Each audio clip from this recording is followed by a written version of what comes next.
Hello everyone, this is Defense Politics Asia, and very suddenly in the past few days, there's a sudden raise in tension between Russia and Azerbaijan. This comes seemingly out of nowhere, and suddenly both sides start to arrest each other's citizens, so-called, in a tit for tat, and suddenly the relationship between the two countries went from amicable, it's not bad, all right, pretty good, to suddenly go to pretty low, almost rock bottom, and a very peculiar. So in this video, I'm going to cover some of the latest developments, what is the latest news, and then I will talk about the geopolitics around it, to make kind of like gel everything together, and maybe it's a good reference for you to see from my perspective of what might be happening.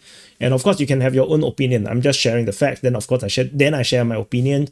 So this is by RT, Russia Today, report on what is currently happening right now. This report is, by the look of it, around a day plus ago. So this is what they have so far. First, what happened was that the Russians actually arrested a number of people. They are ethnic Azerbaijani. Some call them Azeri. So this is alleged crime ring, allegedly. And so during the raid, two of the brothers end up dead. One of them is by heart failure, but they got beaten up. So both got beaten up, and one heart failure and died. The other one died unknown way, probably beaten to death. So but all the suspects, that was captured, or nationally wise, their nationality is Russians, but the Azerbaijan as a country is outraged, and so they started to retaliate. So it's a bit weird, because even if they are ethnically Azerbaijani, Azerbaijan reacting to it is a bit weird if they are criminals. So the Azerbaijan government canceled multiple events relating to Russian performers, and they also scrapped their visit to Moscow, their parliamentary delegation, and then they also started to do some weird stuff like destroying onion rings from Russia, and yeah, so that's this sudden escalation, and I wonder if these people are not actually crime ring, or probably they might actually be espionage agents, spies, or or maybe they are operative from Azerbaijan. Not sure. No, it could be a possibility, because this reaction is a bit abnormal, really abnormal. So then after that, Azerbaijan raided Sputnik, this news agency, which is a rather infamous for being very propagandish, but I usually don't take anything coming up from Sputnik as legitimate, because they're too often full of shit. It's a bit like global news or Global Times, Global Times from China. Like they are designed to be tabloidish and very exaggerative. But regardless what it is, two of the senior editors was arrested, and so allegedly they were seen as spies for Russia. And then they also detained an editor with Ruptly. Ruptly is part of this news agency. It's a bit like I forgot the name. So basically these are like they basically capture footage and they list it out, and they work closely with Russia Today, with RT. And so he was filming outside, and then he got arrested. So another journalist also then got arrested after 20 minutes of filming. So basically they are probably filming the situation with Sputnik, and then they also got arrested. And then the Russian Foreign Ministry, of course, call in the ambassador and ask what the hell they're doing. And then Azerbaijan escalated even further, arresting 8 Russian nationals, claiming that they are involved with cyber crimes and trafficking of drugs from Iran. And then they were beaten up. This one was viral on Twitter. They turn up in court, all have no panda eyes, and the face got beaten up. And yeah, so according to the Russians, they claim that two of them is actually IT specialists that actually ran away from Russia, because of the Ukraine war, and then there's another one was allegedly a tourist. So this is of course unclear, of course, because they could really still be no hackers and cyber criminals. No, that is not impossible, and the tourist could just be one of the links that came in from Russia to liars with this this cell that is working inside Azerbaijan. Not impossible as well. So this is this is the latest reactions to this where the Russian FSB arrested the head of the Azerbaijani diaspora, and they basically arrested him in the middle of the street. They blockade him from all sides and then arrest him in a very violent manner. They basically slam him on the floor. I can show you. They slam him on the floor. Well, let's turn off the sound. They bam, like that is they I wonder if it's big enough. So anyway, that's the situation in this one. Cannot show you too much later. The video got demonetized. So anyway, happy birthday to you if your birthday today, by the way. So there is this talk. So there is this link. Why is there all these problems suddenly escalating? And not too long ago, Russia actually shot down an Azerbaijani airline. So this was the one. So the Azerbaijani airline got shot down over near Grozny, I think. So they got shot down when they're Grozny, sorry. The Russian air defense shot it down while a Ukrainian attack was happening, and it was like there was massive outrage in Azerbaijan, and Putin says sorry, but Azerbaijan do not agree with it, and so there is already some bad blood coming from this. But is it really just this? So according to Danzim, this is a Telegram channel. So he actually commented and shared his perspective from within Russia. He said that since the special military operation began in Ukraine, the Russians have relaxed the immigration policy. This is probably to react to the recruitment of Russian men into the military. Then there will be a lack in labor, which is why they probably relax the immigration law so that more foreigners can come in and fill in the jobs, so that the economy don't suffer. And this, of course, as usual, as per any country, increased migrants means increase in dissatisfaction from the ground, from the civilians, from the people, and then people got pissed off. And now the Russians is trying to resecure the border, as they are probably because they have gained full control of the war in Ukraine.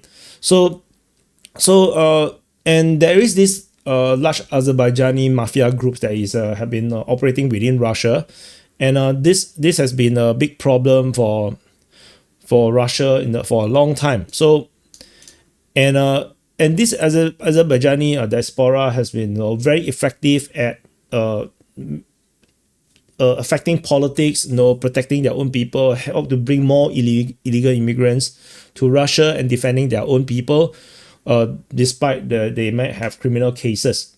So, and they are also lobbying in interest of the Azerbaijani businessmen and whatnot. So he basically is saying that this does not come out of the blue. There's definitely some simmering or smoldering differences or problems with the Azerbaijani people in Russia already. So the Azeri Times made a very interesting report, or actually a post. They basically say that the Turkey, Azerbaijan, Armenia is now near a deal regarding the Zangezur corridor, but Russia is not invited into this agreement, which is very, very interesting. So what is this corridor? So this is actually when I was covering the Armenia-Azerbaijan war, and so the corridor is actually this part in the south, this area here in the south, between the two parts of Azerbaijan, because Azerbaijan is basically cut into two by Armenia. And Azerbaijan has always been trying to link up these two pieces of land for a long time. And they always have these differences with Armenia. And Armenia has threatened to not have this corridor, and Azerbaijan said that this would be an act of war and whatnot. And Iran was like feeling very unnerved. And they during those days when the tension is high, Iran also sent troops over to the border and trying to secure the border in case they went to war. And they actually warned Azerbaijan that if they go to war with Armenia, Iran will react. So war did not happen because of all the various balancing issues. But now that this corridor here might actually be resolved, and then, but it's interesting because both of these countries supposed to be little brothers of Russia. And the Armenia is already trying to switch big brother. They're trying to switch from the Russians to the West. Which particular big brother is quite unclear. It looks like it's going to be European, like maybe France or something. Armenia is trying to switch. No, definitely to the Western side. No, but who is the exact big brother that will be protecting them is still not entirely clear at this moment. It might be United States as well. I'm just saying. But no, of course, United States is the big boss. Of the Western hemisphere. But so that's one thing. So for Armenia, they don't want Russia to be part because they don't trust the Russians anymore, because the Russians did not help them to fight against the Azerbaijan or to protect Nagorno-Karabakh. That is a really legitimate reason for Armenia to really ditch Russia. Azerbaijan themselves is also have struck out on their own foreign policy. They have been working very closely with Turkey and Israel, and basically have worked themselves into a very strong partnership. I wouldn't say alliance, but they have a very strong partnership with basically Israel and Turkey. And these are all very good regional partners. Both are strong. Turkey and Israel both is very strong. And Turkey and Israel themselves has basically have this frenemy situation where they both work together very well, but also they are a bit wary of each other. So they have both worked together to defeat Assad and overthrow Assad and bring about a totally new regime in Syria. They have been very successful at that, and Syria basically now is part of the Western bloc already. They basically flip big brother from Russia to United States, and with the backing of Israel and Turkey. So this is the big, massive macroeconomic change, macro geopolitical change in this sector here. So Syria flipped, and then Israel have total control basically over Gaza right now and the southern part of Lebanon. Lebanon is currently in this semi-revolution, I would say, where they are trying to reduce the influence of Hezbollah, because there is this big movement right now in Middle East relating to the Abraham's Accord and the Donald Trump's push for peace in this region here. They're trying to disarm Hezbollah and basically bring Lebanon back into the fold in friendly relationship with Israel, friendly relationship with the West. This is currently happening. Whether it's successful or not is a bit hard to say. They are currently in negotiation, Hezbollah, the Lebanon government, as well as the American side. So this is just one of the other things that's currently happening around here. So and then you have, of course, Syria already flipped. You have Turkey successfully flipping Syria with Israel, and then you have Iran that fought with Israel recently, so-called a 12-day war, so-called. And in this 12-day war, Iran have accused Azerbaijan of allowing Israel to fly their fighter jets from their airspace into Iran. And this is a big accusation. And clearly, Armenia, is now, if they are pro-West, then they probably is going to be, pretty decent in terms of relationship with Turkey and Israel as well, which means that the Israeli aircraft might also flown through Armenia, Azerbaijan. Hard to say, And Georgia, of course, is in this no man's land in a way. Like they rejected the West and the Ukrainians to try to flip against Russia, to basically sanction Russia or don't work with Russia. Clearly, Georgia have enough of their own war with Russia, and Georgia tentatively is pretty pro-Russia, the government, or at least they are not anti-Russia. And for Georgia itself, they are doing well economically because of this increase or improved relationship with Russia. So that's one thing. So and then we'll have in Russia the drone attack. Remember this Trojan cargo truck, like the Trojan horse, but the Trojan cargo truck inside is the drones that actually launched when they are very close to the Russian air bases and launched this surprise attack all across Russia as far as Irkutsk region. So basically this attack is very similar to the Israeli attack within Iran as well, which a lot of people point that whatever the Ukrainian tried to do is actually supported or helped by Israel because of the similarity of the attack.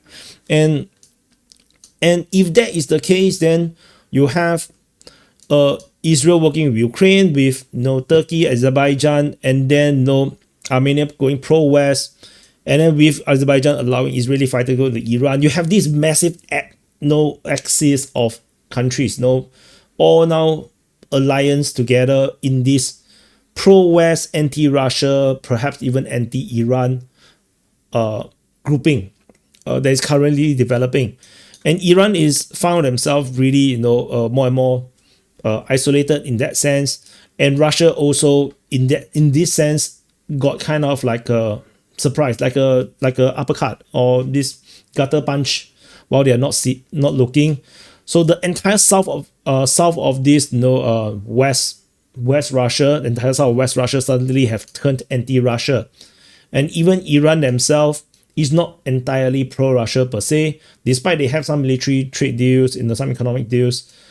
Iran's position is actually more pro-China because China is the one that is supporting Iran economically all this while, at least the past 10 years. China is the one that buys 80-90% of Iran's export of oil.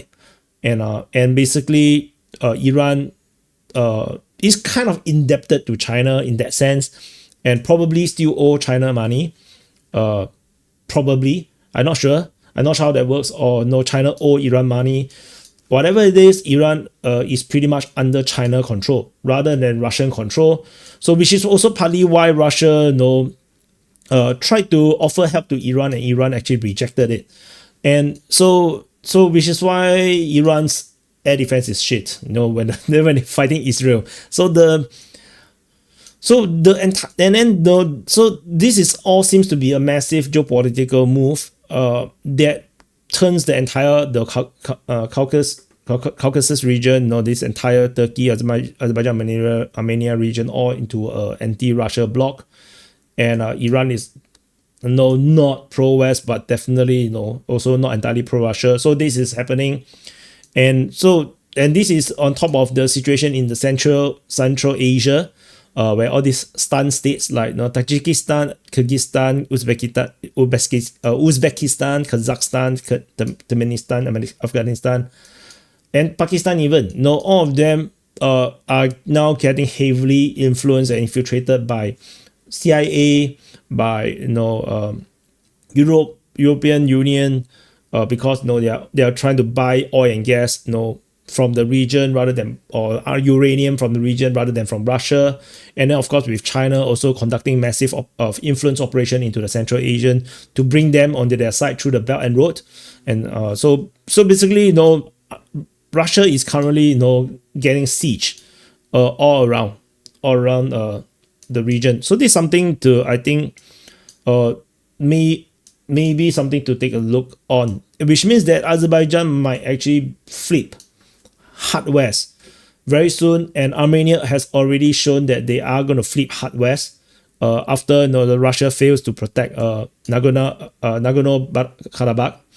And so Armenia has invited the Americans in, the Europeans in. So yeah, Armenia is going for a hard west flip as well.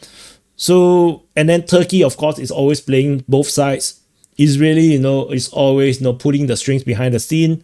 So we had seen this as a much bigger thing, which means that all these moves, all this tension, all this tit for tat, arrest, and all these things is just this thing boiling over.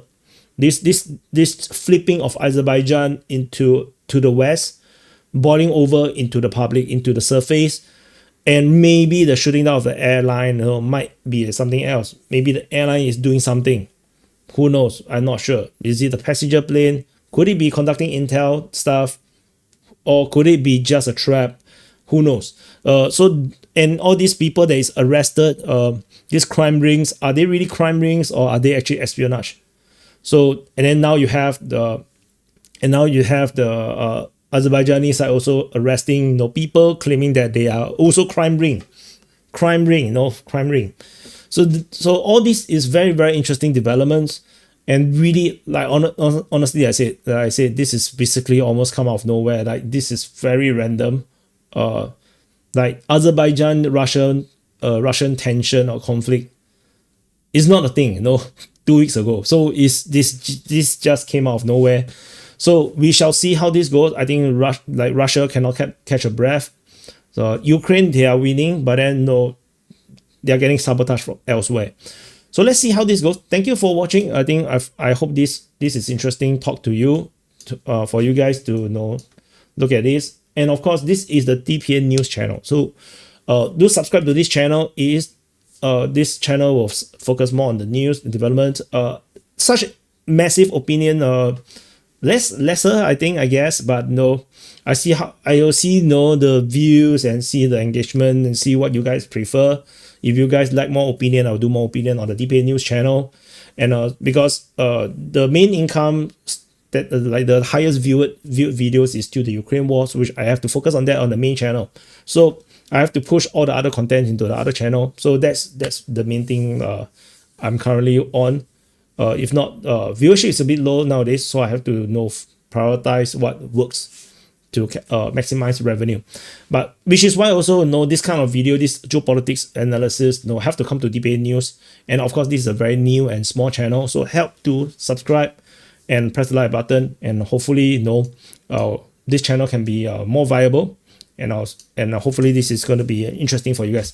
So thank you, and press the like button, subscribe, and see you guys in the next update.